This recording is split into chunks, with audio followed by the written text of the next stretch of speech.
হবে 2 দিন ধরে সেই জায়গাটা ভালো থাকবে। তবে তারেক রহমান তো দীর্ঘদিন প্রবাসে ছিল। আসসালামু আলাইকুম বড় ভাই। আপনি মালয়েশিয়াতে যে কোন জঙ্গলে থাকেন এটা আমি জানি না। সো এই ভিডিওটা আমার ফিডব্যাক দেওয়ার ইচ্ছে নেই, কারণ অশিক্ষিত মূর্খ লোকদের ভিডিওটা আমার কোনো ইন্টারেস্ট নেই। তারপরেও এই ভিডিওটা ফিডব্যাক যদি আমি না দিই তাহলে আপনি বুঝতেই পারবেন না যে আপনি একজন অশিক্ষিত মূর্খ বকলম। আসেন এখন কথায় আসেন। আমাদের বাংলাদেশে যারা ফার্স্ট ডিভিশন এসএসসি পরীক্ষা ফার্স্ট ডিভিশন পায়, লেটার পায়, স্টার মার্ক পায়, তারা কিন্তু ভালো স্কুলের স্টুডেন্ট। এবং নিম্ন শ্রেণীর স্কুলের স্টুডেন্টগুলো সাধারণত এসএসসি পরীক্ষায় ফেল করেই থাকে।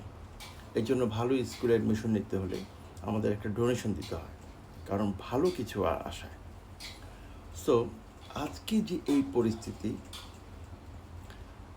এটা হচ্ছে বিগত স্বৈরাচার সরকার বাংলাদেশের জনগণকে যা শিক্ষা দিয়েছে। এই 18 বছর বাংলাদেশ সরকারের কাছ থেকে বাংলাদেশের জনগণ যা শিক্ষা পেয়েছে, এটাই হচ্ছে তার নমুনা। এটা হচ্ছে তার নমুনা। আর আপনি কোন চ্যাটারবাল আবদুল্লাহ যে তারেক জিয়া আপনার কাছ থেকে এখন শিখতে হবে যে কিভাবে পরিষ্কার পরিচ্ছন্নতা রাখতে হয়? আপনি কোন চ্যাটারবাল আবদুল্লাহ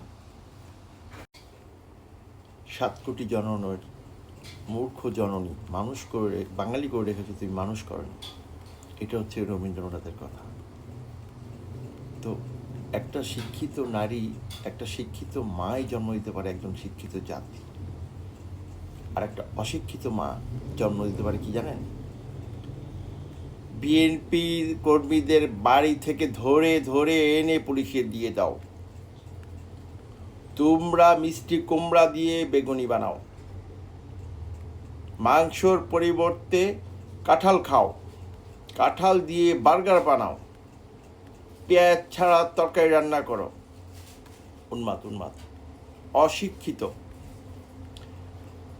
সো এই যে জিনিসগুলা, এটা একটা অশিক্ষিত মূর্খর কথা, একটা প্রধানমন্ত্রীর কথা হতে পারে না। আর সেই অশিক্ষিত মূর্খ প্রধানমন্ত্রী কর্মী হচ্ছেন আপনারা। আপনারা কোত্থেকে কতটুকু শিক্ষিত হবেন?